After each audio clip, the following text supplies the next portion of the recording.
Atlas Shrugged. This is a novel by Ayn Rand, and it's probably one of the most important novels ever written.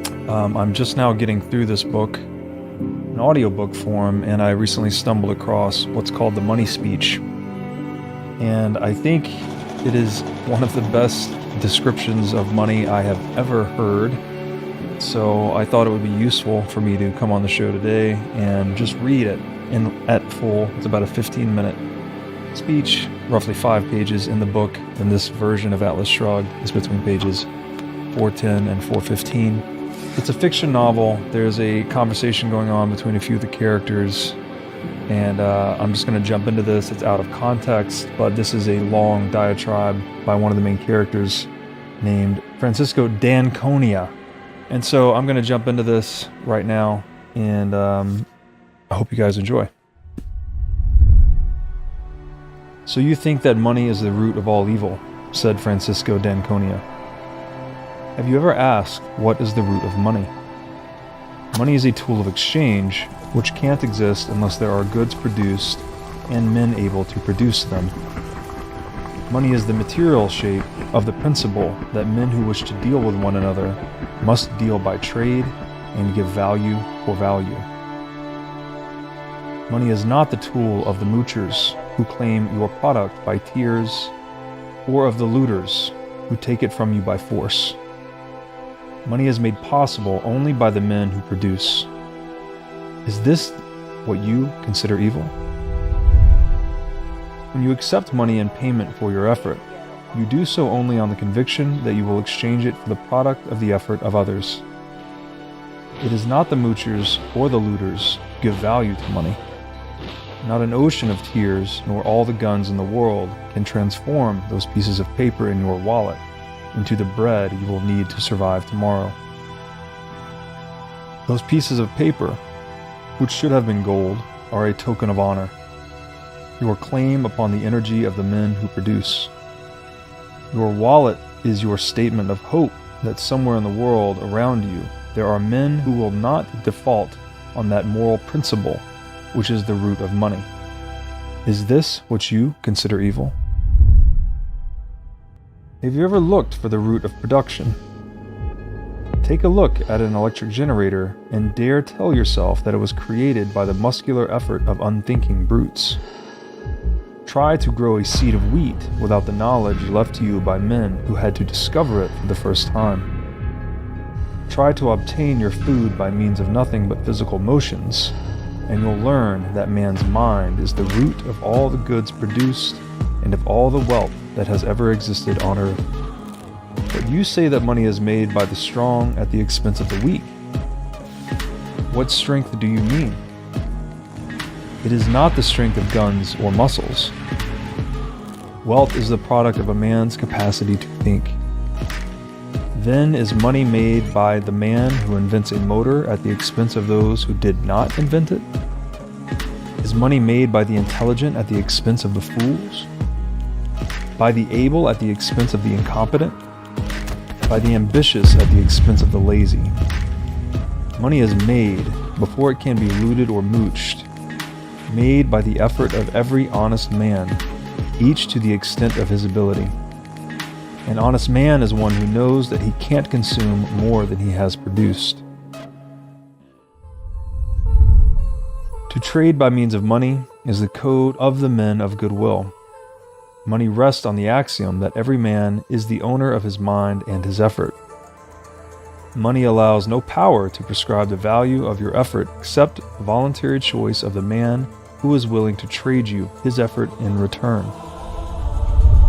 Money permits you to obtain for your goods and your labor that which they are worth to the men who buy them, but no more. Money permits no deals except those to mutual benefit by the unforced judgment of the traders. Money demands of you the recognition that men must work for their own benefit, not for their own injury, for their gain, not their loss. The recognition that they are not beasts of burden, born to carry the weight of your misery, that you must offer them values, not wounds, that the common bond among men is not the exchange of suffering, but the exchange of goods. Money demands that you sell not your weakness to men's stupidity, but your talent to their reason. It demands that you buy not the shoddiest they offer, but the best your money can find. And when men live by trade, with reason, not force, as their final arbiter, it is the best product that wins, the best performance, the man of the best judgment and highest ability. And the degree of a man's productiveness is the degree of his reward. This is the code of existence, whose tool and symbol is money. Is this what you consider evil? But money is only a tool. It will take you wherever you wish, but it will not replace you as the driver. It will give you the means for the satisfaction of your desires, but it will not provide you with desires.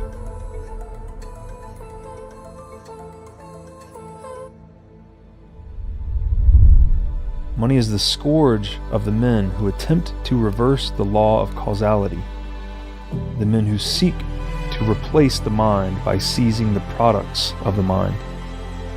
Money will not purchase happiness for the man who has no concept of what he wants. Money will not give him a code of values if he's evaded the knowledge of what to value. And it will not provide him with a purpose if he's evaded the choice of what to seek.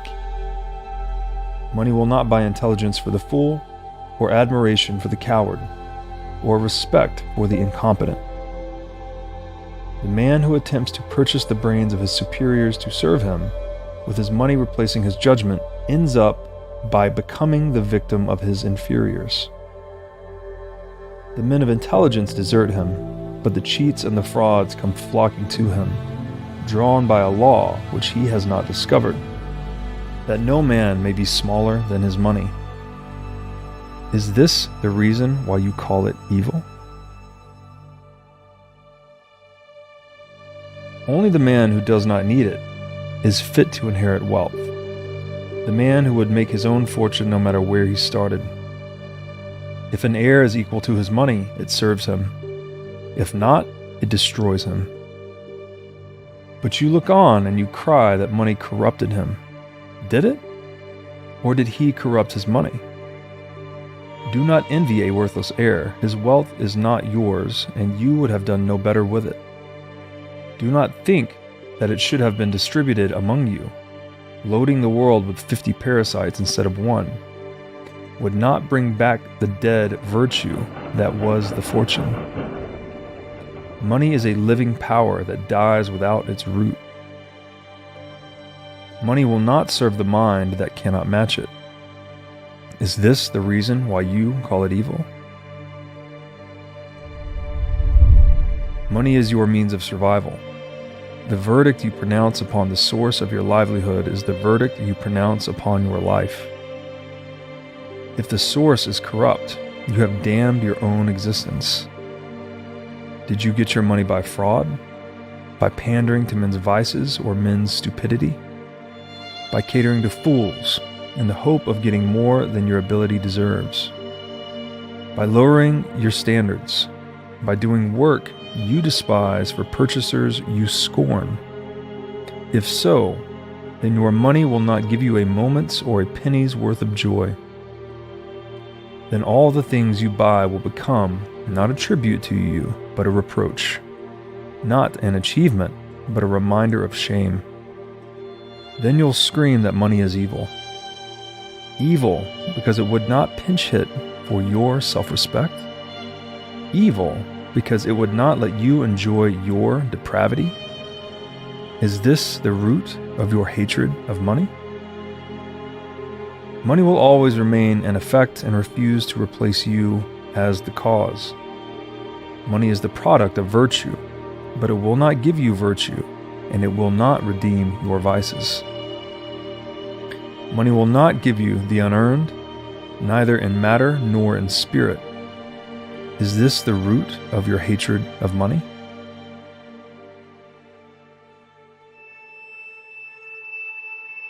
Or do you say it's the love of money that's the root of all evil? To love a thing is to know and love its nature.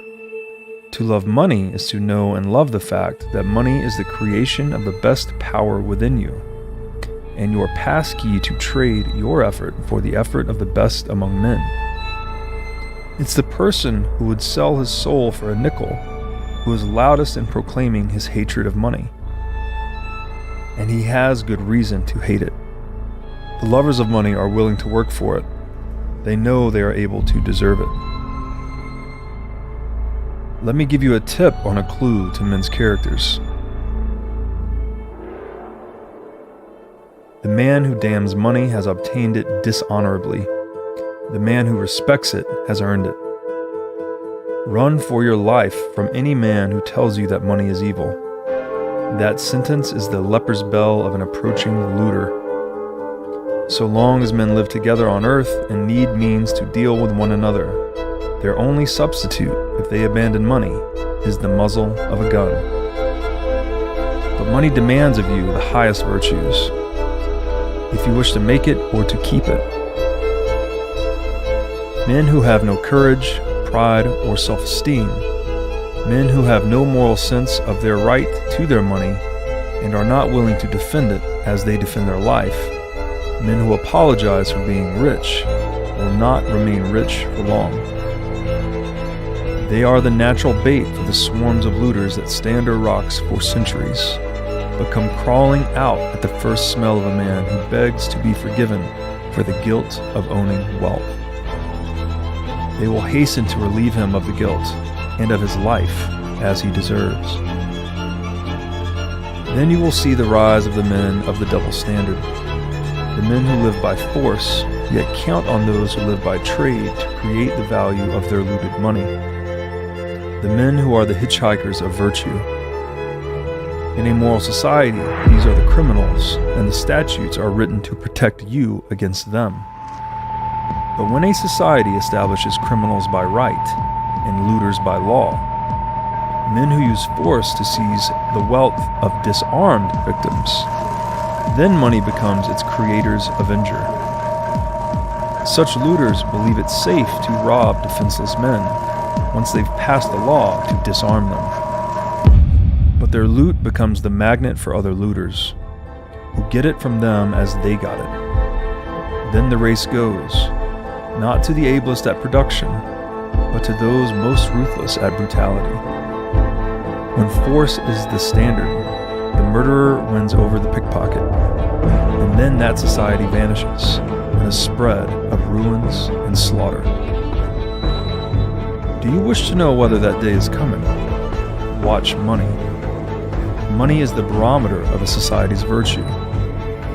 When you see that trading is done not by consent, but by compulsion, when you see that in order to produce, you need to obtain permission from men who produce nothing, when you see that money is flowing to those who deal not in goods, but in favors, when you see that men get richer by graft and by pull than by work, and your laws don't protect you against them, but protect them against you, when you see corruption being rewarded and honesty becoming a self-sacrifice, you may know that your society is doomed.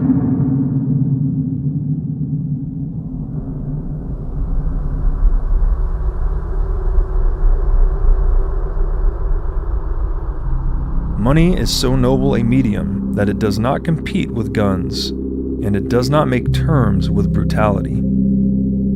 It will not permit a country to survive as half property, half loot.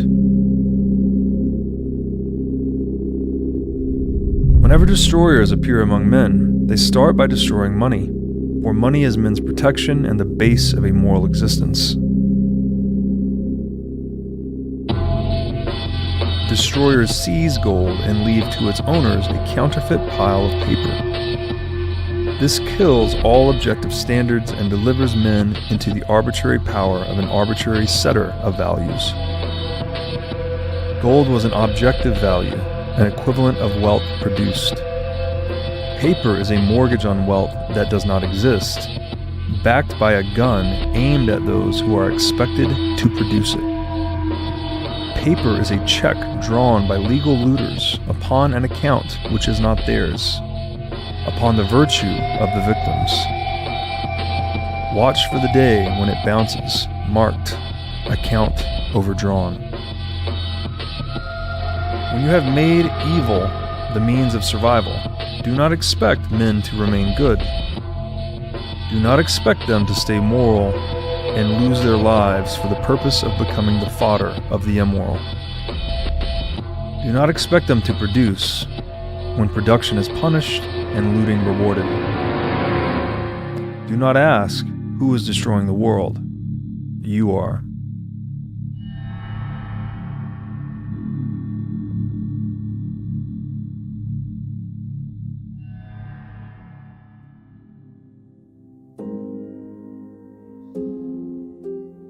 You stand in the midst of the greatest achievements of the greatest productive civilization, and you wonder why it's crumbling around you, while you're damning its lifeblood, money. You look upon money as the savages did before you, and you wonder why the jungle is creeping back to the edge of your cities. Throughout men's history, money was always seized by looters of one brand or another, whose names changed but whose method remained the same. To seize wealth by force, to keep the producers bound, demeaned, defamed, deprived of honor. That phrase about the evil of money, which you mouthed with such righteous recklessness, comes from a time when wealth was produced by the labor of slaves. Slaves who repeated the motions once discovered by somebody's mind and left unimproved for centuries. So long as production was ruled by force and wealth was obtained by conquest, there was little to conquer. Yet through all the centuries of stagnation and starvation, men exalted the looters as aristocrats of the sword, as aristocrats of birth, as aristocrats of the bureau, and despised the producers as slaves, as traders, as shopkeepers, as industrialists.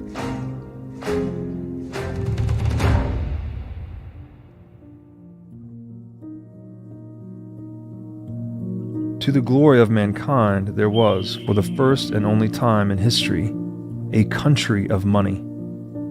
And I have no higher, more reverent tribute to pay to America for this means. A country of reason, justice, freedom, production, achievement. For the first time, man's mind and money were set free, and there were no fortunes by conquest, but only fortunes by work. And instead of swordsmen and slaves, there appeared the real maker of wealth, the greatest worker, the highest type of human being. For the first time, man's mind and money were set free, and there were no fortunes by conquest, but only fortunes by work, and instead of swordsmen and slaves, there appeared the real maker of wealth, the greatest worker, the highest type of human being, the self-made man, the American industrialist. If you ask me to name the proudest distinction of Americans, I would choose, because it contains all the others, the fact that they were the people who created the phrase, to make money. No other language or nation had ever used these words before. Men had always thought of wealth as a static quantity, to be seized, begged, inherited, shared, looted, or obtained as a favor. Americans were the first to understand that wealth has to be created. The words, to make money, hold the essence of human morality. Yet these were the words for which Americans were denounced by the rotted cultures of the looters' continents. Now the looter's credo has brought you to regard your proudest achievements as a hallmark of shame, your prosperity as guilt, your greatest men, the industrialists, as blackguards, and your magnificent factories as the product and property of muscular labor. The labor of whip-driven slaves like the pyramids of Egypt. The rotter who simpers that he sees no difference between the power of the dollar and the power of the whip ought to learn the difference on his own hide, as I think he will.